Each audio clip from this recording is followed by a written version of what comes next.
This is the intro jingle. This is the K-pop Daebak Show with Eric Nam. Ooh.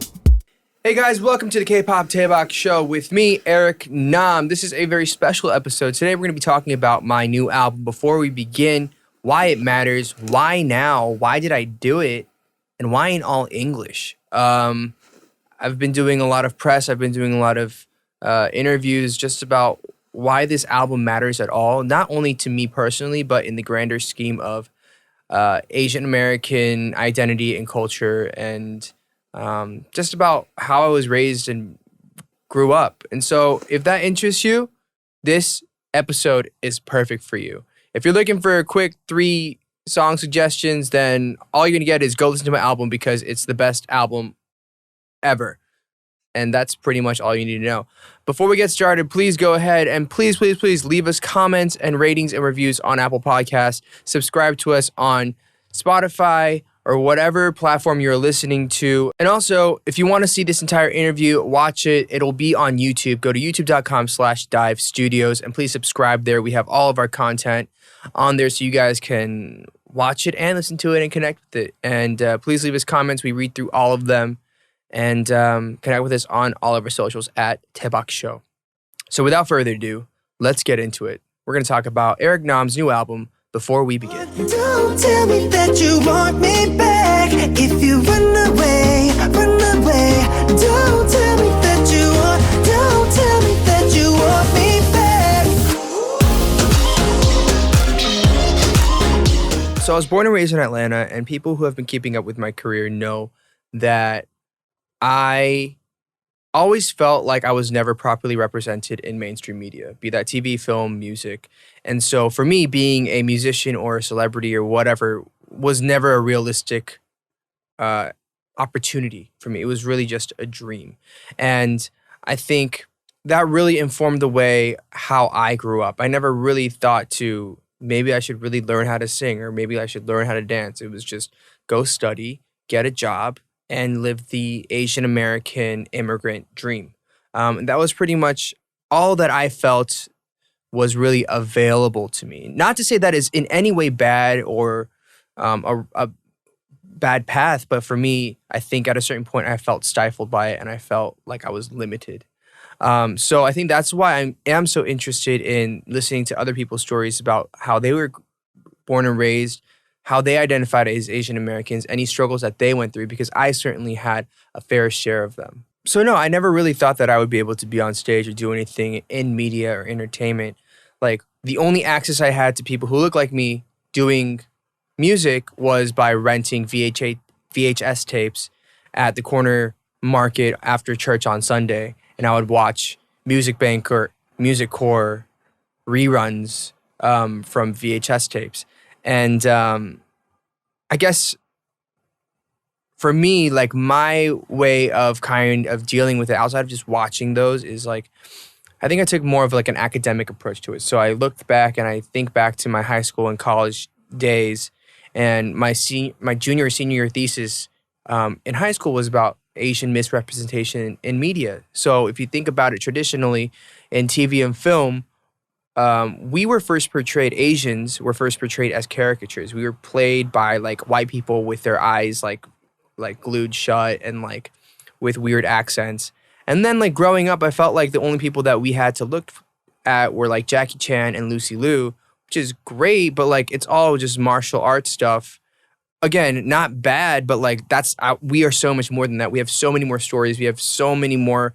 So we have such a diverse groups of people within Asia and the overarching category of Asians. And I just never felt like we were properly portrayed.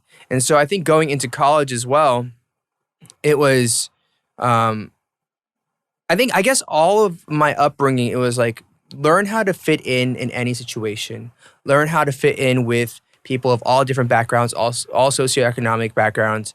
But then I guess at some point I always felt like, okay, but like, what is mine? What is Asian? What is Asian American? And I always had a difficult time kind of understanding that. And when I realized that it's because we haven't been given the opportunity to truly define ourselves because we haven't been able to fully see our capabilities in media, I realized how important that was. So by the time senior year of college came around, I had been asked to, run for student body president at Boston College. I had been asked, when I said no, they asked me to take over entertainment for student body. I said no to that, mainly because my interest was in leaving an impact by founding an organization, the Boston branch of Collaboration.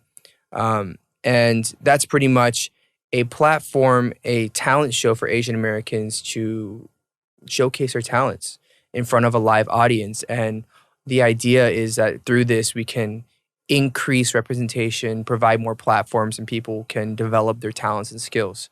And this is kind of like right at the peak of when YouTube and like Asians ran YouTube as well. So it's like a lot of energy and a lot of synergy coming from the Asian American community. I'm trying to be the man you need. I'm trying to keep you next to me. Oh, I'm trying to be the one you call, the one you reach for, anything at all. Oh yeah. And then I think back to when I debuted here in Korea, and people always ask me like, what are your goals as a singer, as a rookie? And I had two. It was always like, first, like make it so that I can do good things with a bigger platform, philanthropic stuff like climate change or education or that kind of stuff. The other thing was to make it so that I could try to make it back home in the States. And I think that was, in a way, it was very hopeful, very optimistic kind of dream. But at the same time, it was my way of trying to say, like, even if music works out and whatever, everything should have a purpose. Everything should have a reason behind it. And my reason was to, in my case, increase the opportunities for other Asian and Asian Americans in mainstream media. I mean, so after graduation, I had a job at Deloitte Consulting, and I asked for a year off. And during that year off, I was going to go to India to do social enterprise fellowship. I got there. The program, honestly, it just wasn't right for me. So I was like ready to go back to Deloitte early. And then I got a call, an email from Korea. It says, hey, you want to come to it's like an American Idol equivalent in Korea. And at that point, I was like, sure, why not? It's a free flight home, right? I can go back to New York and like start my job early, and I can just like say hi to my relatives while I'm in Korea for a minute. All the while, like in the back of my head, I was always excited about the potential of becoming like a singer, songwriter, but I never thought it would actually happen. You never think this is actually going to happen. I think there was definitely an aspect of myself trying to manage my own expectations, but also I just don't think I was ever allowed to dream that way, to dream of being like, I could become a K-pop star, I could become a singer. Wish I could do what I want and feel no shame now.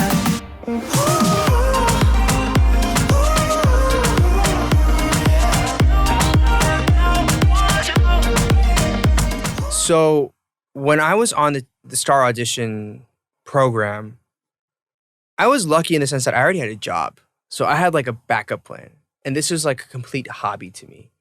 And so I took it seriously because I wanted to see like how far I could take it and how well I could do. But my expectations were very low. Think about it. Like, I can't speak Korean. I cannot understand what people are saying to me. I have issues with pronunciation. I don't know what's really going on. But people seem to like the way I sing.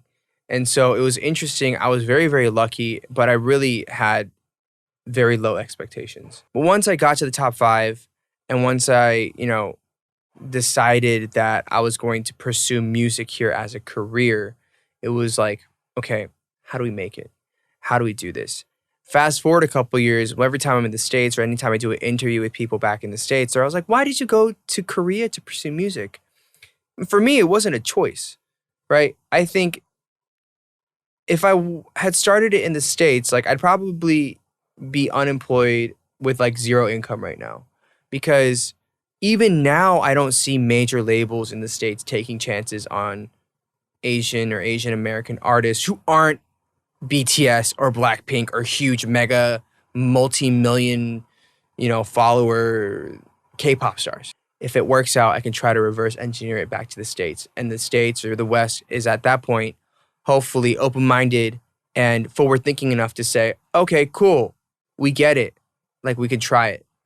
And that's enough for me to have said, like, I did what I set out to do in the first place. And I don't think I really felt like I had control of my life or career until maybe 2 years ago, a year and a half, 2 years ago. That was like the first time where I was like, okay, like I've done what I could do, leave me alone, and let me just kind of take the reins from here. But even getting to that point was a lot of fighting, a lot of struggling, culturally, linguistically, musically, just across everything. I mean, I think if anything, being in Korea, working in the industry, doing so many different things, being on TV, doing radio, doing hosting, doing MCs, doing endorsements, like all these different things, like I'm so grateful and thankful for it. Again, like Korea is the one place that gave me an opportunity and said, okay, you can try to become a singer. We'll give you a label deal, when nowhere else in the world would have given me a shot. If anything, starting in Korea, learning to work here, the work ethic, the culture, the speed, the production value, those are things that I think are world class. And I don't think really some things even probably surpasses the States. So for that, I'm incredibly thankful that I developed those skills and that skill set in Korea first. One of the biggest goals that I had was to be able to try to perform in the States and make it in the States and reverse engineer things back to the States when the timing was right. And I think over the past maybe 2 years, looking at the rise of K-pop on a global scale with BTS and Blackpink and these groups, I think people generally outside of Korea are very, very excited about K-pop and Korean content. I think what struck me was, unfortunately, I think the general public's understanding and knowledge of K-pop is very one-dimensional, and it sticks to this stereotype of everybody has crazy hair, wears crazy clothes, is an amazingly in sync and choreographed, and they're all in groups that are made out of factories, which I think is not true. I think people and artists here just create and function differently. It's just a different system. I feel so damn stupid every time I think, what if you were so depressed? And what if I wasn't obsessed with love when we met? Maybe then it'd be different.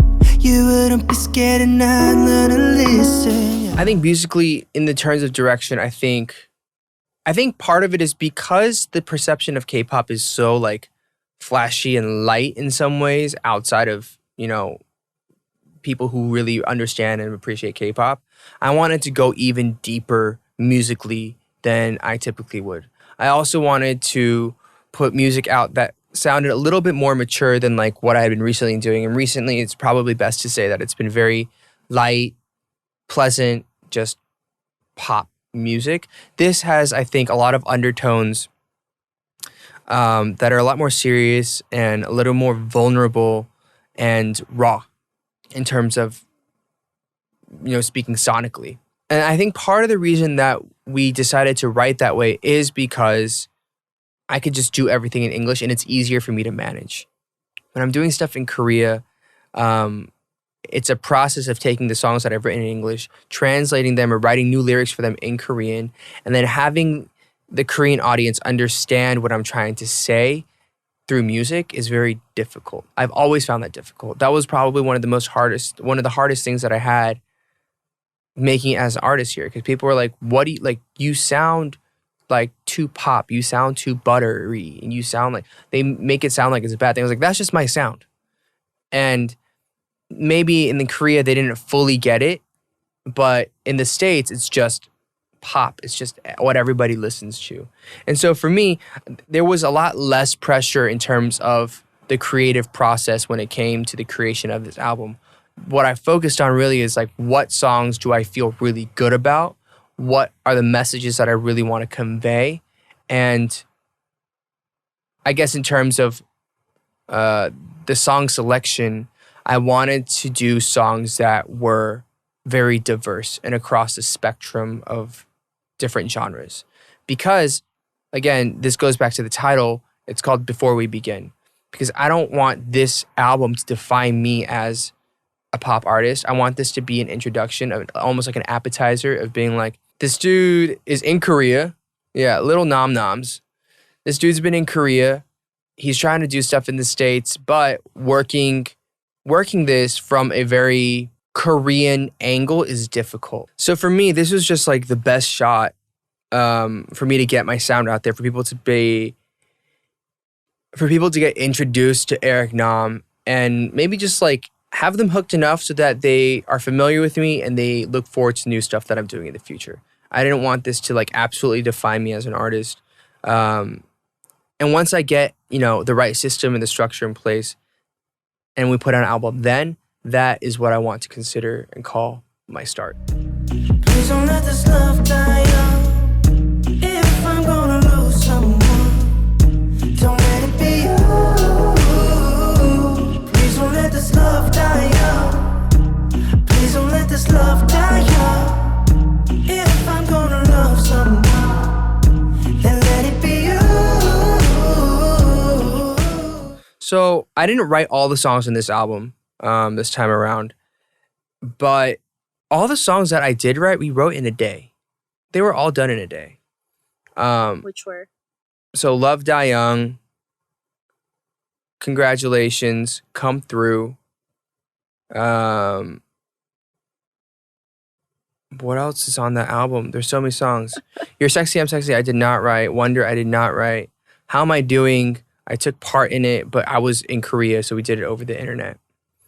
So they're all a little different, but yeah, they're all just very different songs. I think what people will find when they listen to the songs is that they are, on the surface level, just like love songs. They're about love. But for me, they're a lot deeper. They're a lot more about me being vulnerable and being thoughtful about life. For example, Love Die Young, it looks like just like, please don't let this love die young, just holding on to a relationship that's about to fade out. But for me, when I wrote it, I was in a place where I was just mentally and physically exhausted. Like, the last thing I wanted to do was write or work. I just gotten off tour in Europe. I did 12 shows in 18 days, and then I had to go and write a full album. So I'm like stressed. And anytime I walk into a session, like, what do you want to do? I'm like, I actually don't want to do anything. Like, I'm like so burnt out, but we need to write this album. So I want to talk about being burnt out and like feeling exhausted. And so the opening lines of Love Die Young is what happens when it's over, when we've breathed our last breath. For me, in that moment, I was more worried and focused on, am I doing this is this career the right career for me? Am I happy? And like, am I good if I just die tomorrow? Like, just a lot of random things, like existential crisis about like life and happiness. Like those were the places where I was coming from when I wrote that song. So Love Die Young, love in the case for me can be literally romantic love, but can also be about passion. It could be about a certain item or a certain focal point or an idea or an inspiration that is important and essential to you. Congratulations, you finally mean it. Let's throw a party here tonight and raise up a glass to our last goodbye. Whoa. So Congratulations, when we wrote that song, it was more, I was very like stuck on trying to do very like sad breakup lyrics with a very happy track.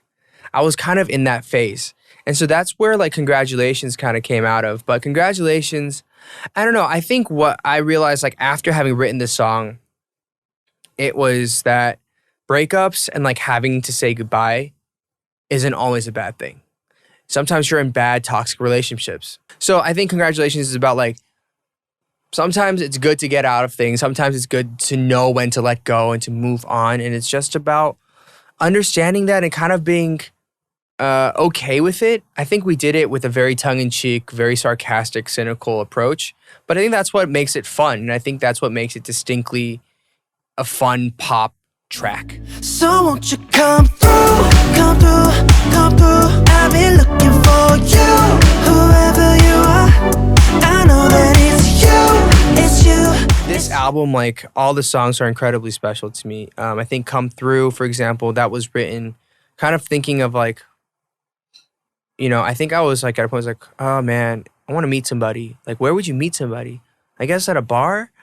I guess. And like I like literally sat there like, okay, I'm gonna sit at a bar, I'm having a drink by myself, and someone's gonna walk through that door just like a drama. And it's gonna be, she's gonna just be like that perfect. Yeah. Like that's literally like what was going through my head. So that was like, I mean, that was kind of like a fun one. The other ones, like, for example, How Am I Doing is more of like an introspective thing of like, obviously, you know, on the surface, this one too is kind of like, how am I doing? Like, am I treating you right? Am I a good boyfriend kind of thing? But for me, it was kind of like, how am I doing? Like, am I actually living life right? Am I doing things okay? It felt almost like a song that I was asking people who listen to it, like, what do you think? Kind of thing. Wonder, I think, is a song anybody can relate to who's been in a relationship where it's like, you're out of the relationship, but you wonder, like, what if, like, I wasn't like this? What if she wasn't like this? What if this had happened? Like, all these different scenarios that you draw up and you wonder if you could have made it again.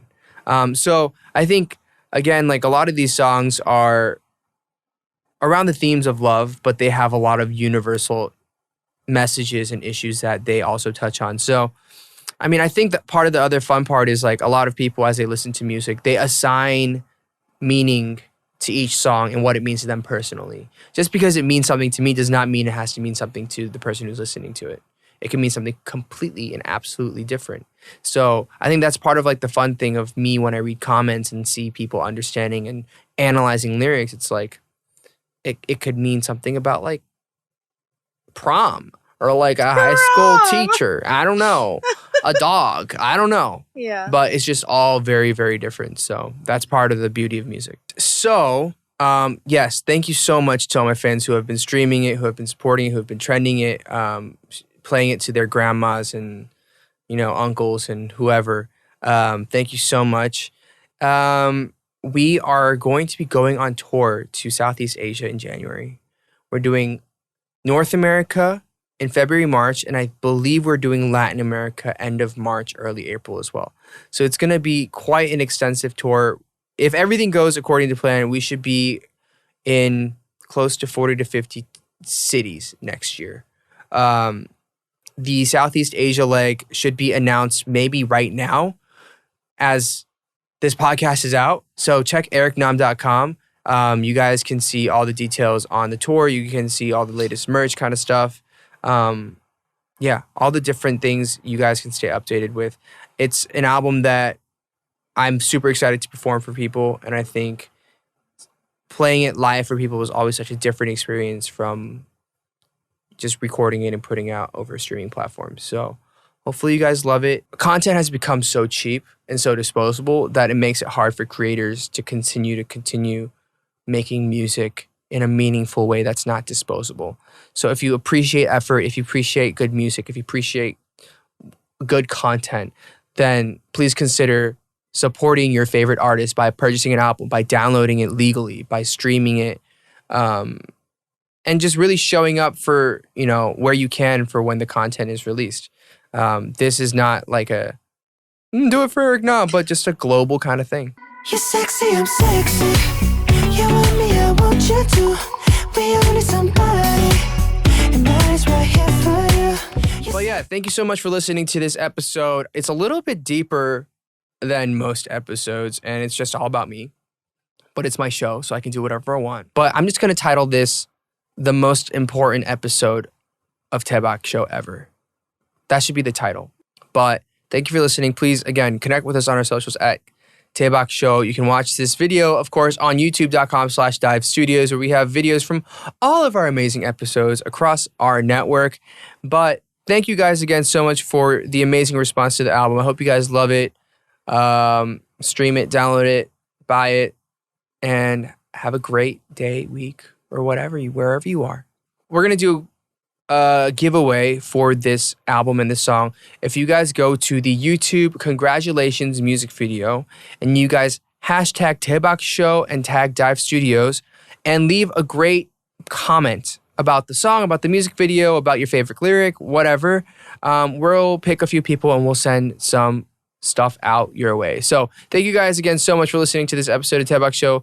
Hope you guys are happy, you're healthy, and you guys Love the album. Have a great one. I'll see you guys next week on K-Pop Daebak with Eric Nam. Bye-bye. Congratulations, you finally mean it. Let's throw a party here tonight and raise up a glass to our last goodbye.